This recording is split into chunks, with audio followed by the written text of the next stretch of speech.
राधे राधे जी। ओम नमः शिवाय। ओम नमः शिवाय। 23 जुलाई 24 जुलाई से सावन शुरू हो रहा है, क्योंकि दोनों दिन पूर्णिमा है। आषाढ़ी पूर्णिमा है, गुरु पूर्णिमा है। तो बंधुओं, शिव की आराधना का महीना आ रहा है, शिव का पावन महीना आ रहा है, शिव में समाने का महीना आ रहा है, शिव का अद्भुत सावन का महीना आ रहा है। चलो शिव में समाते हैं, शिव में रमाते हैं, महाकाल को भज करके कष्टों को दूर भगाते हैं, शिव से रूबरू होकर उनसे प्रेम जताते हैं। मैं तुझ में शिव, तू मुझ में शिव, मेरे रोम रोम में शिव, शिव कण कण में शिव, शिव तन भीगेगा मैं भीगूंगी, मेरा मन मेरे भोले में ही मनाने का मौसम आया है, सावन आया है।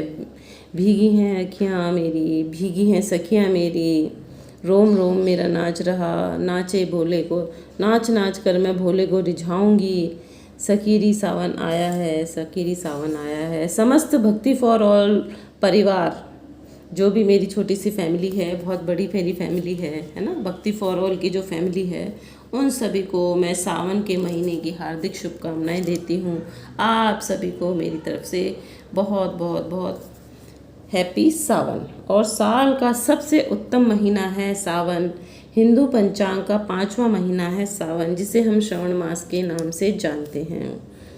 भगवान भोलेनाथ को, शिव शंकर को समर्पित है सावन का महीना। इसके पीछे मान्यता है कि दक्ष पुत्री माता सती ने जब अपने कई वर्षों की तपस्या और जब तब से हिमालय राज दक्ष के घर जन्म लिया और फिर से भगवान शिव को पति के रूप में पाने के लिए पूरे श्रावण के महीने में कठोर तप किया और तब से प्रसन्न होकर के उनका वरण किया और उनकी मनोकामना पूर्ण की और उनकी पार्वती जी को सती के रूप में पुनः मिलाप के कारण ये सावन का महीना अत्यंत प्रिय है। और यही कारण है कि जब कुंवारी कन्याएं सावन में सोमवार या सावन के व्रत करती हैं तो वह अच्छे घर वर्ग की प्राप्ति के लिए करती हैं। माता सती की तरह एक भोलेनाथ जैसा भोला सा एक अच्छा सा पति मिले, और जो पत्नियां हैं वो अपनी पति के सुख समृद्धि, अपने सौभाग्य के लिए शिव जी से प्रार्थना करती हैं, उनके उपवास करती हैं। और इस माह में जल से शिवलिंग का जल से अभिषेक भी किया जाता है, जिससे भगवान शिव को भक्तों पर अपनी कृपा दृष्टि डाल करके उनके सभी कष्टों को दूर करते हैं। और सावन के महीने में ही भगवान शिव ने अपने ससुराल का विचरण किया था, जहाँ अभिषेक करके उनका स्वागत किया गया था। इसलिए अभिषेक का महत्व सावन के महीने में विशेष करके महत्व बढ़ जाता है। और एक खास बात यह भी है, बताते हैं कि जब समुद्र मंथन हुआ था, जब उसमें से हलाहल जो विष निकला था, तो उसका पान भी भगवान शंकर ने ही किया था और समस्त सृष्टि को उस विष से बचाया था उन्होंने। तो उस विषपान से जब जलन हुई, तब सभी देवताओं ने उन पर जल डाला था। उसको इस गले में जो गले में जो जलन हुई, वो शांति दिलवाई थी। जल से अभिषेक किया गया था। अभिषेक करके इस महीने में शिव के जो भक्त होते हैं, शिव के पर जो कावड़ लेकर आते हैं और कावड़ से जो गंगा जल भर करके शिव जी पर चढ़ाते हैं, अभिषेक करते हैं, भोलेनाथ की जलन को शांत करते हैं। पिछले बार सावन में तो ये संभव ही नहीं हो पाया था, क्योंकि कोरोना काल बहुत सख्ती से चल रहा था। इस बार अभी चर्चा चल रही है कि कावड़ लाने की आज्ञा दी जाएगी या नहीं, क्योंकि आसपास के मंदिरों में तो गंगा जी जहाँ है आसपास वो चढ़ा सकेंगे, बाकी तो दूर जो हैं उनके लिए संभव नहीं हो पाएगा। तो भोलेनाथ का अभिषेक करते हैं, भोले की जलन को शांत करते हैं।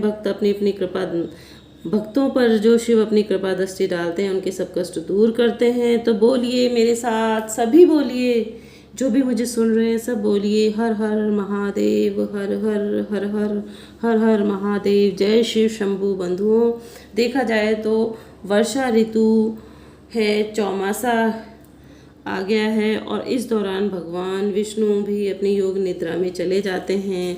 अभी जो 20 तारीख आएगी, मतलब देवशयनी एकादशी आएगी 20 जुलाई को, मंगलवार को, तो उस दिन भगवान विष्णु अपनी योग निद्रा में चले जाएंगे और पूरी सृष्टि शिवमय हो जाएगी, तो क्योंकि वो सो जाएंगे।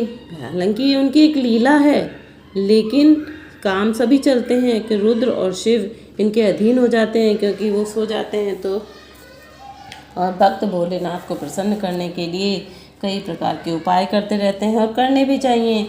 धार्मिक कार्य, पूजा पाठ करनी चाहिए, दान तप जप करना चाहिए, श्रद्धा अनुसार दान करना चाहिए। वैसे तो बहुत से जन हमेशा सोमवार करते हैं, सोमवार का व्रत करते हैं, कोई सावन 16 सोमवार का व्रत करते हैं, कोई पूरे छठ 12 महीना सावन ये सोमवार के व्रत करते हैं। परंतु सावन के महीने में जो 4 या 5, कभी 4 होते हैं कभी 5 आते हैं, तो ये जो सोमवार आते हैं उसमें से एकादशी व्रत रखा जाता है। तो एक समय शाम को प्रदोष काल में भोजन करना चाहिए, उसकी अपनी ही एक अलग विशेष महत्व होता है। तो सावन के महीने में चाहे एक ही सोमवार करें, परंतु व्रत जरूर करना चाहिए।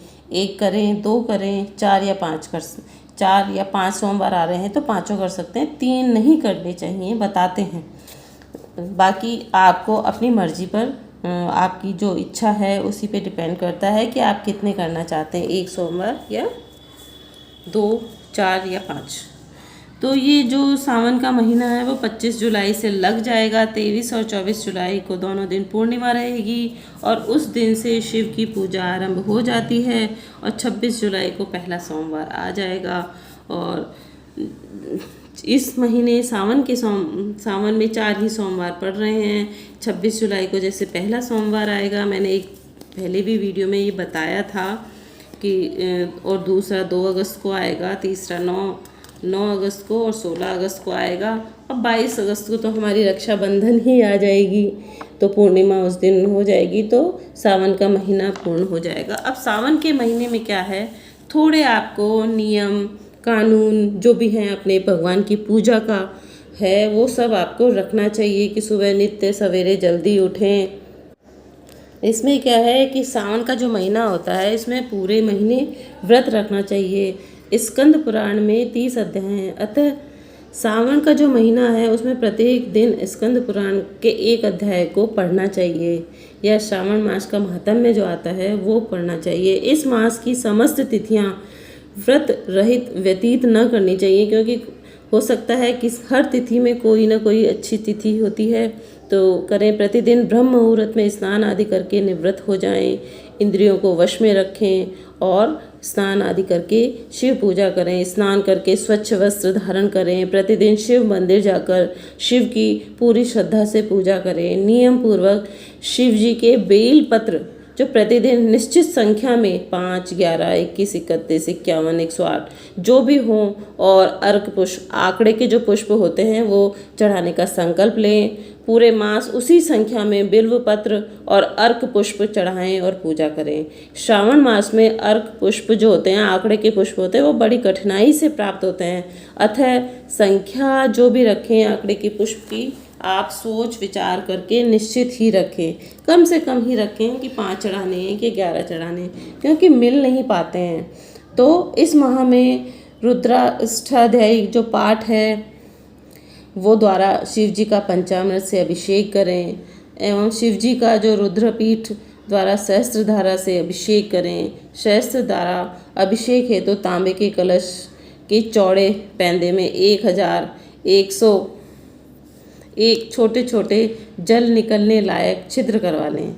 यदि 1101 छिद्र में से 101 छिद्र बंद भी हो गए तो 1000 छिद्र तो रहेंगे जिसके द्वारा जल निकल सकेगा। अतः श्रावण के मास में रुद्रापीठ द्वारा शिव जी के सहस्त्रधारा से अभिषेक करें, जिससे शिव जी अति शीघ्र प्रसन्न होते हैं। ये तो आपको पता ही है कि रुद्राभिषेक वगैरह हम सावन के महीने में करवाते हैं, इससे शिव जी प्रसन्न होते हैं। तो आपने देखा भी होगा कि एक बारीक से उससे जल चढ़वाते हैं, जिससे कि जल ज़्यादा देर तक चढ़ सके। तो इस माह में मंत्रों का जो मंत्र होते हैं वो उनका पठन करना बहुत उत्तम और सिद्धिदायक होता है। जो शिव जी का मंत्र है कि ओम नमः शिवाय, ओम नमः शिवाय, या गायत्री मंत्र है कि ओम भूर्भुवः स्वः तत्सवितुर्वरेण्यम भर्गो देवस्य धीमहि धियो यो नः प्रचोदयात् का जप करें, प्रदक्षिणा करें। आपको पता होगा कि शिव जी की पूरी प्रदक्षिणा नहीं होती है, परिक्रमा जो हम लगाते हैं तो आधी ही लगती है। तो नमस्कार तथा वेद पाठ करें या भगवत गीता का पाठ, नहीं तो शिव पुराण का पाठ करें आप, तो आपको मन वांछित फल प्राप्त होगा।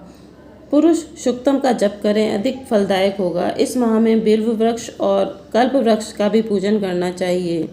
ग्रह यज्ञ, कोटि होम, लक्ष्य होम तथा अयुक्त होम करने पर भी साधक परम सुख आनंद की प्राप्ति होती है। तो ये महीना शिव जी को जितना प्रिय है उतना संपूर्ण वर्ष में, पूरे साल में कोई भी माह इतना प्रिय नहीं है। अतः इस माह के में जो महामृत्युंजय मंत्र है, शिव सहस्त्र नाम है, महामृत्युंजय मंत्र है कि त्र्यंबकम यजामहे सुगंधिम पुष्टिवर्धनम उर्वारुकमिव वंदना मृत्युर्मोक्षयमामृतात्। ये मैंने पहले भी वीडियो बनाया तो आप उसको सुन सकते हैं।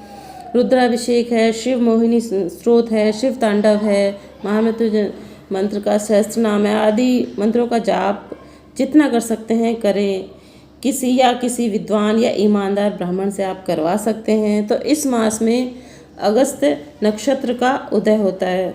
और एक खास बात, इस जो महीना है इसमें हरी सब्जियां का त्याग कर देना चाहिए। जैसे पालक वगैरह है ना, हरी सब्जियां होती हैं उनका त्याग कर देना चाहिए, क्योंकि कीड़े वगैरह बहुत हो जाते हैं, बारिश होता है, चौमासा का महीना होता है। तो इस मास में होने वाले व्रत और धर्म का फल का वर्णन विस्तार पूर्वक कोई भी मनुष्य 100 वर्षों तक करे फिर भी पूरा नहीं हो सकता। मैं 10, 11, 12 मिनट में आपको कितना बता पाऊँगी, ज़्यादा नहीं बता पाऊँगी, तो नहीं हो सकता। तो इतना अधिक महत्व केवल इसी मास का है। अतः इस महीने में व्रत रख करके शिव जी की पूजा अर्चना खूब मन से करें, खूब अच्छे से करें। और शिव जी की पूजा के बारे में मैं पहले भी कई बार बता चुकी हूँ आपको, वो भी सुन सकते हैं जा कर के और देख सकते हैं कि हमें क्या क्या करना है। श्रावण के मास में जितना अधिक आप करेंगे, शिव पूजा में अपना ध्यान लगाएंगे, उतना ही आप फल पाएंगे। और मेरे चैनल को अगर आपको आज की प्रस्तुति अच्छी लगी हो तो लाइक अवश्य करें और शेयर कर दें। और सब्सक्राइब नहीं किया है, अगर आप नए हैं तो सब्सक्राइब भी कर लें। तो ओम नमः शिवाय, ओम नमः शिवाय।